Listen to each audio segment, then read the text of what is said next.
বাংলাদেশের রাজনীতিতে দারুণ একটা সংস্কৃতি চালু হয়ে আছে, যে সংস্কৃতির বাইরে আমরা কাউকেই বের হতে দেখি না। ক্ষমতায় একটা দল, সেই দলের প্রধান কর্ম হচ্ছে বিরোধী মতকে দমন করা, নিপীড়ন নির্যাতন করা এবং বিরোধী মতের যারা রয়েছেন তাদের বিরুদ্ধে অভিযোগ থাক আর না থাক কিভাবে তাকে হেনস্থা করা যায়, কিভাবে তাকে মিথ্যা মামলায় ফাঁসিয়ে কারাগারে দেয়া যায়, সেই ব্যাপারগুলো চর্চা করতেই যেন রাজনৈতিক দলগুলো সর্বদা ব্যস্ত থাকে। এর ব্যত্যয় এখন পর্যন্ত কোনো রাজনৈতিক দল এখন পর্যন্ত বাংলাদেশের কোনো সরকারকে যেতে আমরা দেখিনি। অন্তর্বর্তীকালীন সরকারগুলো যারা এসেছে তাদের আমলেও আমরা নিরপেক্ষ আচরণ খুব একটা দেখিনি। যেমন 111 সরকার আসলো, শেখ হাসিনা বেগম খালেদা জিয়া দুইজনকেই মাইনাস করার চেষ্টা করলো। তারেক রহমানকে মানে ওই তথাকথিত যে ব্যাপারটা শোনা যায় যে মুসলেকার মাধ্যমে দেশের বাইরে চলে যেতে বাধ্য করলো। এরপরে আমরা দেখলাম যে আরেক সরকার, ইউনূস সরকার, তথাকথিত নিরপেক্ষ সরকার, তার আমলে রাজনৈতিক প্রতিহিংসা একেবারে পৃথিবী বিখ্যাত, জগৎ বিখ্যাত পর্যায়ে তারা নিয়ে গেল।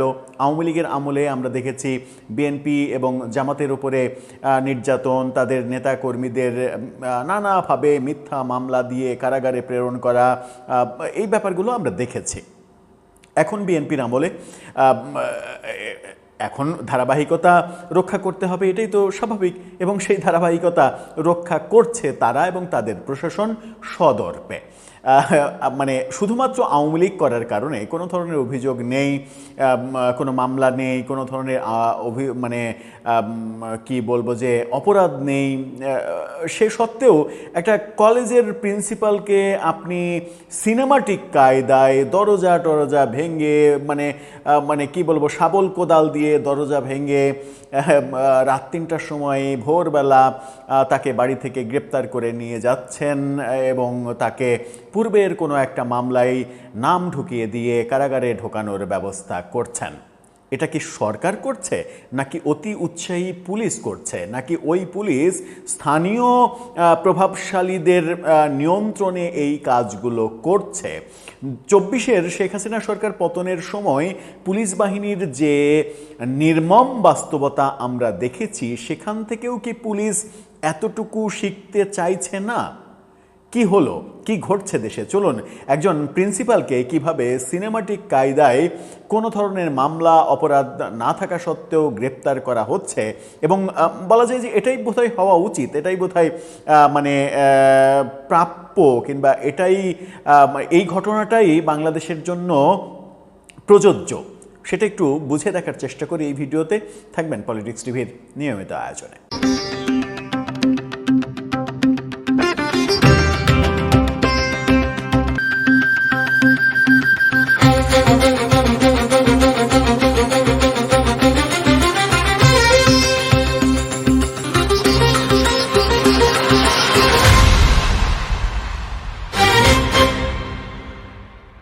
দর্শক, বলছিলাম একজন প্রিন্সিপালকে হেনস্থা করার ঘটনা। আবার মানে এমন প্রিন্সিপালও তো আছেন যারা বিগত সময়ে মানে সর্বশেষ উদাহরণ হিসেবে তো আওয়ামী লীগের সময়ই আসে। আসলে উদাহরণ দিতে গেলে সব সরকারের আমলের কথাই মানে দেখা যাবে। আমরা আওয়ামী লীগের সময়ে এমনও প্রিন্সিপালকে দেখেছি, এটাও সত্য, অস্বীকার করার উপায় নেই, যারা রাজনৈতিক স্বার্থ চরিতার্থ করার জন্য তাদের পদটাকে ব্যবহার করেছেন।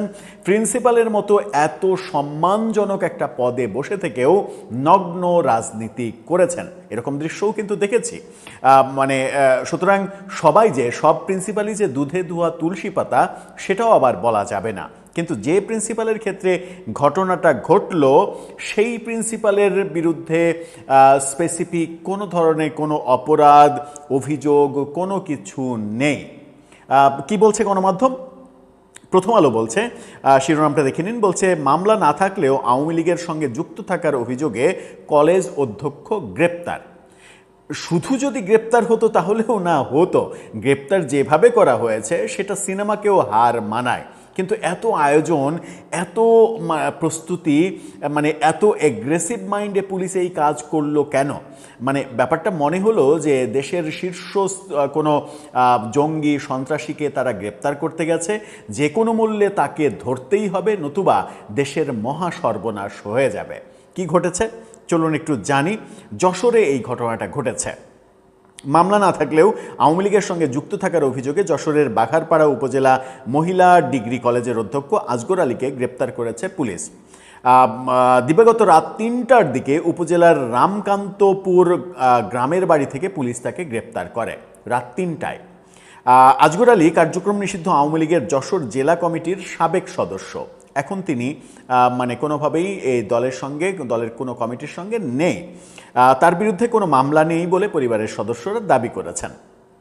আজগর আলীর ভাই আব্দুল হান্নান অভিযোগ করেছেন, বাঘারপাড়া উপজেলার রামকান্তপুর গ্রামের বাড়িতে তিনি ও তার ছোট ভাই আজগর আলী বসবাস করেন। দিবাগত রাত 1টার দিকে পুলিশ তাদের বাড়ি আসে। এ সময় তারা পুলিশকে মঙ্গলবার সকালে আসতে বলেন, কিন্তু পুলিশ তা শোনেনি। পুলিশ এ সময় ঘরের বাইরে রাখা কোদাল, শাবল দিয়ে ঘরের দরজা জানালা ভেঙে ভেতরে প্রবেশের চেষ্টা করে। কোদাল, শাবল এগুলো ব্যবহার করেছে পুলিশ। এক পর্যায়ে পুলিশ মই এনে নির্মাণাধীন বাড়ির দোতলার ছাদে ওঠার চেষ্টা করে।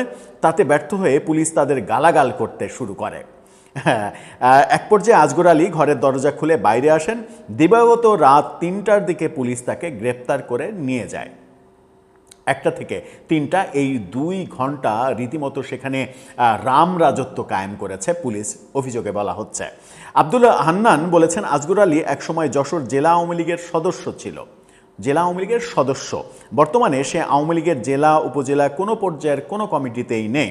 তার বিরুদ্ধে কোনো মামলাও নেই। আমরা পুলিশের কাছে জানতে চেয়েছিলাম কী কারণে পুলিশ তাকে গ্রেপ্তার করছে, কিন্তু পুলিশ আমাদের কিছুই জানায়নি। তবে আজগর আলীকে বাঘারপাড়া উপজেলা আওয়ামী লীগের সহসভাপতি দাবি করেছেন বাঘারপাড়া থানার ভারপ্রাপ্ত কর্মকর্তা শাহজালাল আলম। তিনি বলেছেন, দিবাগত রাতে বাড়ি থেকে তাকে আটক করা হয়। একটি পুরনো নাশকতার মামলায় গ্রেপ্তার দেখিয়ে আদালতে তাকে পাঠানো হয়। মানে পুরনো একটা নাশকতার মামলায় তাকে গ্রেপ্তার দেখানো হয়েছে, যে মামলায় এজাহারে কোনো নাম এই আজগর আলীর নেই। এখানে বলা হচ্ছে যে তবে ওই মামলার এজাহারে আজগর আলীর নাম নেই। ওসি আরও বলেছেন, আজগর আলী দীর্ঘক্ষণ ধরে ঘরের দরজা খুলতে চাননি, এজন্য আমরা দরজা খোলার চেষ্টা করেছি। তবে কোদাল, শাবল দিয়ে ঘরের দরজা জানালা ভেঙে ভিতরে প্রবেশের চেষ্টা ও গালাগালের অভিযোগ ঠিক নয়। আপনি তো এটা স্বীকার করবেন না, এটাই স্বাভাবিক। স্বীকার করা উচিতও নয়, তাতে পুলিশের তো মান সম্মান আরও চলে যাবে। কিন্তু যে কাজগুলো আপনারা করলেন সেটাতে কি সরকারের উপকার হচ্ছে? মানে প্রতিটা সরকারের আমলেই পুলিশকে কেন সরকারের লাঠিয়াল বাহিনী হিসেবে কাজ করতে হবে? আর সরকারের লাঠিয়াল বাহিনী হিসেবে কাজ করার পরিণতি 24-এর 5 আগস্টে শেখ হাসিনা সরকারের পতন, তার আগে পরের ঘটনাগুলো আমরা তো দেখেছি। আমরা বারবার সেই ঘটনাগুলোর প্রতিবাদ করেছি, এখনও বলেছি যে পুলিশের উপরে নির্মম নির্যাতন, অত্যাচার, হামলা, এই ঘটনাগুলো যারা ঘটিয়েছে তাদের বিচার হওয়া প্রয়োজন। কিন্তু পুলিশ যদি ধারাবাহিকভাবে এই কর্মকাণ্ডই করতে থাকে, পুলিশ যদি ধারাবাহিকভাবে বিভিন্ন সরকারের লাঠিয়াল বাহিনীতে পরিণত হতেই থাকে, তাহলে তো মুশকিল। এখন দেখার বিষয় যে এই ভদ্রলোক কলেজের অধ্যক্ষ তিনি আসলে কি দোষ করেছেন। তিনি বিএনপির মানে সরকারের কেন্দ্রীয় পর্যায় থেকে কোনো আদেশে গ্রেপ্তার হলেন, নাকি স্থানীয় প্রভাবশালীদের রোষানলে তিনি পড়েছেন? স্থানীয় প্রভাবশালীরা এমন হতে পারে যে ওই কলেজের প্রিন্সিপালের পদটা কারো দরকার, প্রিন্সিপালকে না সরিয়ে দিলে এই পদটা বাগানো যাচ্ছে না, এরকম স্বার্থ সংশ্লিষ্ট ব্যাপার হতে পারে। সেই ক্ষেত্রে পুলিশকে ব্যবহার করা হতে পারে, যেটা হয়েছে মানে বিগত আওয়ামী লীগ সরকারের আমলেও যেটা হয়েছে বহু জায়গায়, এটা আমরা দেখেছি। যদি মানে এই প্রিন্সিপাল আওয়ামী লীগের রাজনীতির সঙ্গে জড়িত থেকে মানে জড়িত থাকা তো আর অপরাধ না, কোনোভাবেই অপরাধ না, কিন্তু জড়িত থেকে যদি কোনো অপরাধমূলক কর্মকাণ্ড করেন, নাশকতা করেন, তাহলে তার বিচার হতে পারে। কিন্তু যা হলো সেটা কি ঠিক হলো? আগেকার করা একটা নাশকতার মামলায় তাকে আপনি ঢুকিয়ে দিলেন। এরকম মানে পুলিশ যা ইচ্ছা তাই করতে পারে, যাকে তাকে গ্রেপ্তার করে যে কোনো মামলায় তাকে ঢুকিয়ে দিতে পারে। এতে করে যেটা হয় সেটা হচ্ছে যে পুলিশের ভাবমূর্তি নষ্ট হয়, সরকারের ভাবমূর্তি নষ্ট হয়, পুলিশ এবং সরকারের যে যোগসাজশ সেই সম্পর্কে মানুষের মনে একটা খারাপ ধারণা তৈরি হয় এবং একটা খারাপ উদাহরণ তৈরি হয়। আজকে যেটা হচ্ছে, আগামীকালকে ঠিক তার ব্যতিক্রম মানে অন্য দলটা ঠিক তার ব্যতিক্রমী ঘটনা না ঘটিয়ে একই ঘটনা যখন ঘটাবে এবং প্রচণ্ড পরাক্রমশালী হয়ে ফিরে এসে তারা এর 10 গুণ করতে চাইবে, তখন দেশের অবস্থা আরও কোন পর্যায়ে যাবে সেটা কি একবারও আমরা মাথায় রাখি? মানে আজকে যদি আমি মানে কারো ঘরে ইট মারি, কালকে আমার ঘরে পাটকেল পড়বে, এটা তো অবধারিত মানে ন্যাচারাল জাস্টিস। এই ন্যাচারাল জাস্টিসের কথাটা আমরা কেন মনে রাখি না? এভাবেই কি চলবে দেশ? মানে এক অর্থে এই নিউজটা যখন দেখছিলাম তখন মনে হচ্ছিল যে ঠিকই আছে, এটাই তো হওয়ার কথা, বাংলাদেশের রাজনীতিতে এটাই তো নিয়ম। মানে অরিজিনালি নিয়ম কানুনের তোয়াক্কা না করে এই ঘটনাগুলো বাংলাদেশের রাজনীতিতে, বাংলাদেশের প্রশাসনে ঘটবে, এটাই যেন আমাদের বাস্তবতা। এবং এই ঘটনাগুলো আমরা দেখব, জানব, পড়ব এবং চুপ করে থাকব, এটাই আমাদের ভবিতব্য, এটাই আমাদের নিয়তি, আমরা যারা সাধারণ মানুষ। দর্শক, আপনার কাছে কি মনে হয়, এই সকল ঘটনার অবসান কি আদৌ হবে কিংবা হওয়া উচিত, নাকি যেটা ঘটেছে সেটা ঠিকই ঘটেছে, এরকমভাবেই চলা উচিত? আপনার মতামত জানিয়ে লিখতে পারেন আমাদের কমেন্ট বক্সে।